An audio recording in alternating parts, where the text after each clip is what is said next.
Hey everyone, and welcome back. Today we're going to be taking a deep dive into all the excitement surrounding Apple's latest launch event. They definitely got people talking. That's for sure.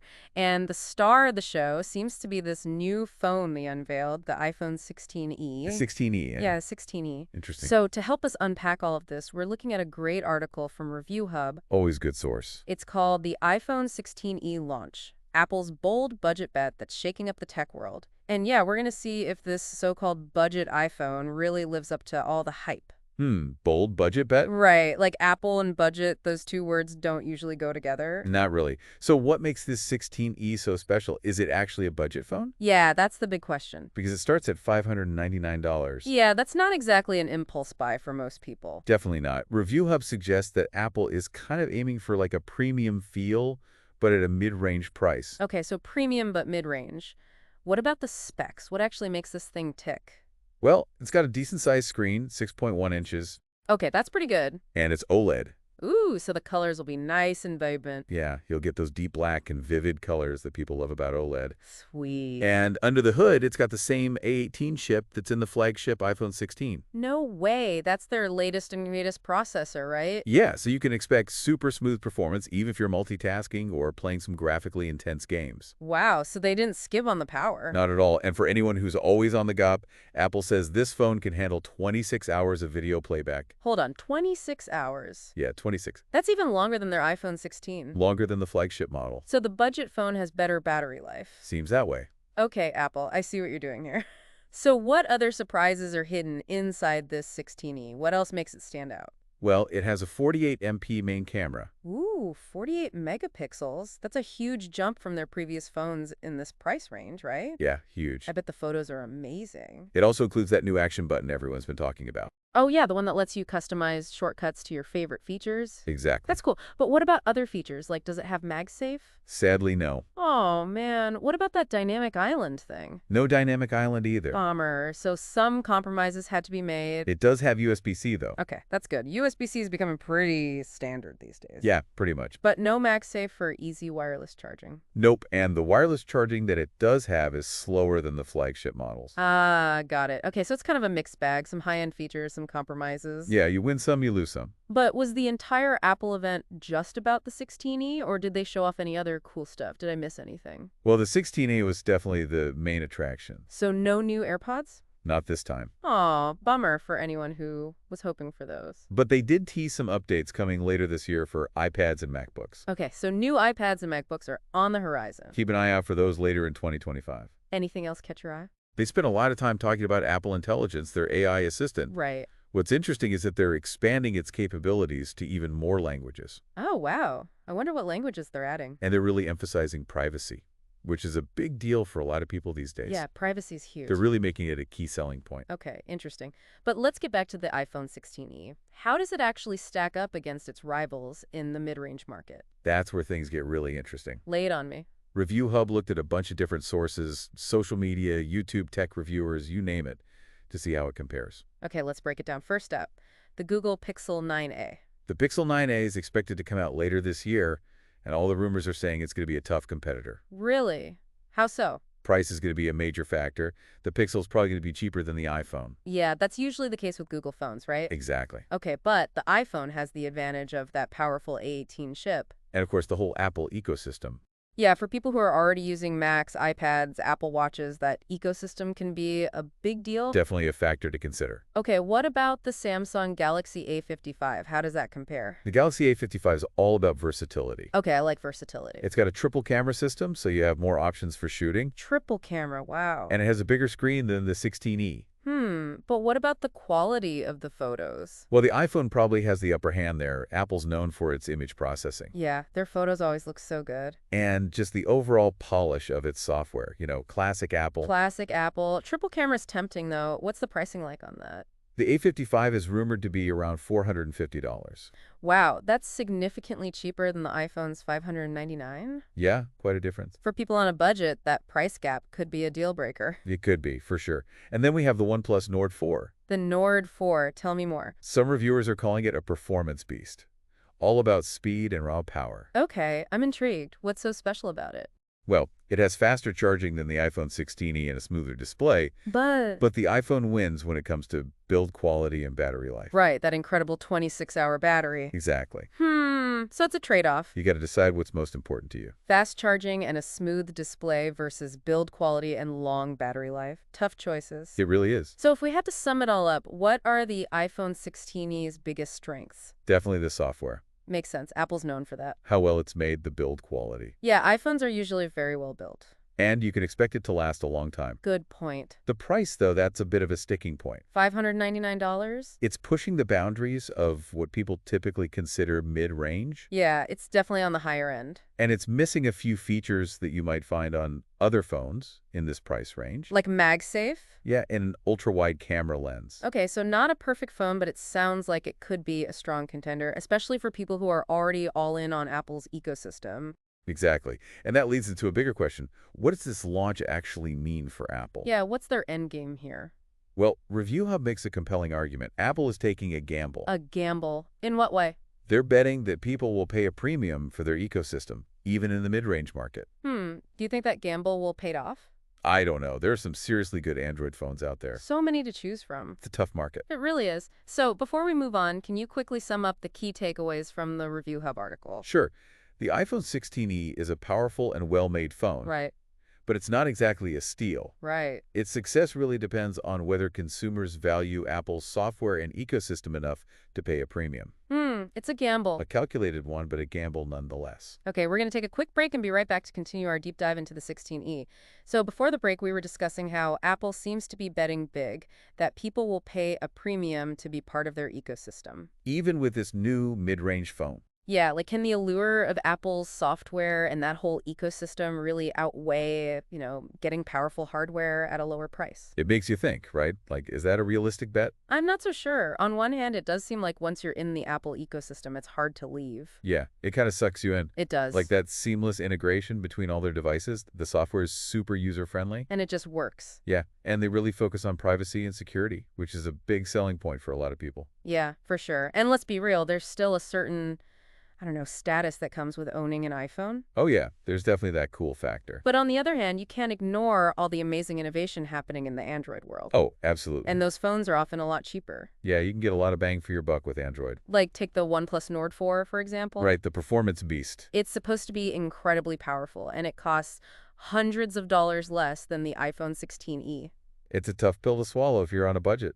It really is. I'm curious, how does the Nord 4's processor stack up against the A18 chip in the 16e? Well, the Nord Force processor is no slouch. It's supposed to be super fast, right? Yeah, it might even outperform the A18 in some of those benchmark tests. Really? But those numbers don't always tell the whole story. Right. Real-world performance can be different. Sure, makes sense. Apple's chips are known for being very efficient and optimized for their phones. Optimized. So the Nord 4 might be faster on paper, But the iPhone 16e could end up delivering a smoother, more consistent experience over time. it's kind of like the tortoise and the hare, right? Exactly. Slow and steady wins the race. And then there's the Pixel 9a, which I think is supposed to be even cheaper than the 16e. Yeah, the rumors are putting it even lower. But the 16e has a way better battery, right? That's what we were hearing. Oh yeah, battery life is definitely another area where Apple really excels. Like they've managed to engineer this phone to have exceptional battery life, even though it has a powerful processor. Pretty remarkable. That 26 hours of video playback is pretty impressive. It's hard to beat. So it seems like Apple is banking on people choosing, a phone that just works seamlessly and lasts for a long time, even if it means spending a bit more upfront. Yeah, they're going for that premium experience. But what if people are willing to sacrifice a bit of that, like polish and seamlessness for a lower price, especially with how the economy is these days? The valid question. Like, do you think Apple's misreading the room here? Not necessarily. I think they might be targeting a very specific group of people. A specific type of buyer? Yeah, like folks who aren't as affected by, economic ups and downs. So people who are willing to spend a little extra for quality, even when things are a bit tight. Exactly. Maybe they're going after those who are already deep in the Apple ecosystem. And they're not likely to switch, even if it means spending a bit more. They're happy where they are. So it's almost like Apple's carved out their own little niche within the mid-range market.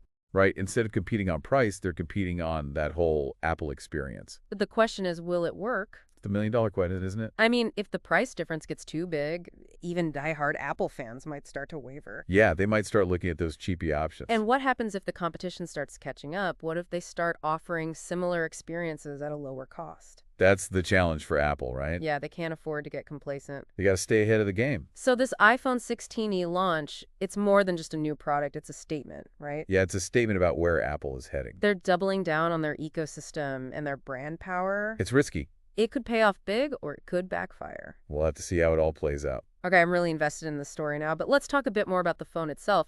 That 48MP camera, how does it actually perform? Like compared to the cameras on the Pixel and the Galaxy? It's a big selling point, that's for sure. 48 megapixels is a lot. It's the same sensor they use in the iPhone 16, the much more expensive model. So it should be pretty good. You can expect incredibly detailed images. What about dynamic range? Oh yeah, it's supposed to have great dynamic range. So it can capture more detail in the highlights and snados? Exactly. But how does it really stack up against its rivals? Well, megapixels aren't everything. True. The Pixel 9a might not have as many megapixels. All right. But Google is known for its computational photography. Right. They use software to make those photos look amazing. They can get amazing results, even with a less powerful camera sensor. Especially in low light, right? I've heard the Pixel is amazing in low light. It's one of its strengths, for sure. And then you have the Galaxy A55 with its triple camera system. 3 cameras. Having that ultra-wide lens gives you more flexibility. Yeah, for those big landscape shots. Or group photos where you need to fit everyone in. Which, by the way, is something the iPhone 16e is missing. Yeah, no ultra-wide lens on this one. So there are definitely trade-offs to consider. It depends on what you're looking for. If you want simplicity and Apple's image processing, the 16e is a good choice. But if you need versatility and different lens options, The Pixel or the Galaxy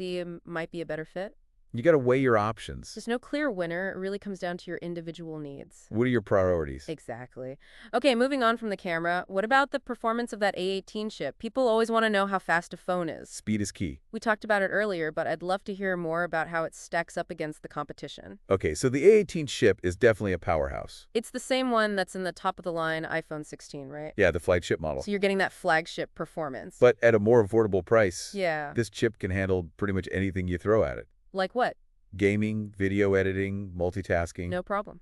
It's a beast. But you mentioned earlier that the Nord 4 might actually be faster in some benchmark tests. It's possible. So how is that possible if the A18 is so powerful? Well, those benchmarks just measure raw processing power. Okay. They don't always reflect the real-world experience. Right, because there's more to it than just raw power. And what sets Apple apart is how well they optimize their chips Optimize them for what? to work with their software. Ah, so even though the Nord 4 might score higher in those tests, the iPhone could still feel faster and smoother in everyday use. Because everything's working together so well. The software and hardware are in perfect harmony. It's a beautiful thing. Apple's really good at creating that fluid, seamless user experience. It's one of their hallmarks. And we can't forget about that incredible battery life. Which is partly due to the efficiency of the A18 chip. Right, Apple's designed it to suit power, so your phone lasts longer on a single charge. They've really mastered that. Okay, so we've talked about the camera, the processor, but what about the software? I feel like that's often overlooked when people compare phones. It's a crucial part of the equation. It really shapes your entire experience. For sure.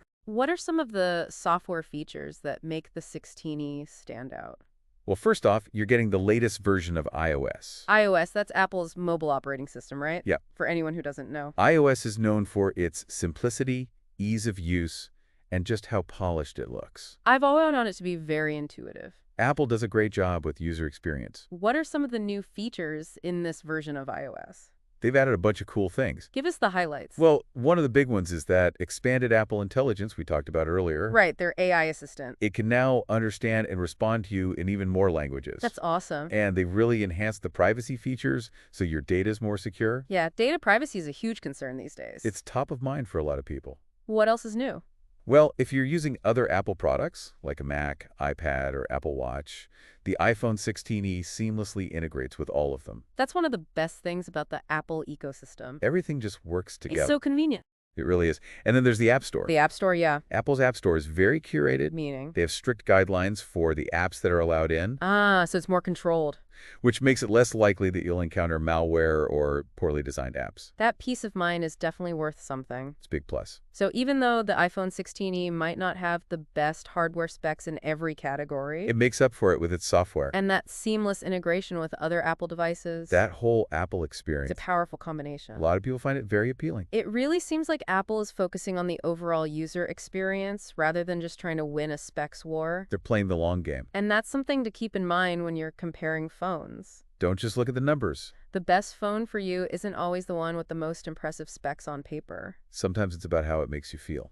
Well said. We've covered a lot of ground here. We have. Before we move on, any last thoughts for our listeners? I think the big takeaway is that the iPhone 16e is more than just the sum of its parts. It's a statement, It represents a strategic shift for Apple. a new direction. They're trying to capture a particular type of user Someone who values that Apple experience. and is willing to pay a premium for it. All right, so we're back and ready to wrap up our deep dive into the iPhone 16e launch. It's been a fascinating discussion so far. It really has. And, before we move on, I think it's worth circling back to something we touched on earlier, that idea that Apple is kind of carving out its own niche in the mid-range market. Yeah, they're not playing the same game as everyone else. Instead of competing purely on price, they're really leaning into like the software quality. The seamless integration with their ecosystem. And that whole, prestige of the Apple brand. It's like they're betting on a certain type of consumer who's always going to be willing to pay a bit more for that Apple experience. Right, exactly. And I think this speaks to a bigger trend that we're seeing across the tech industry. Oh, definitely.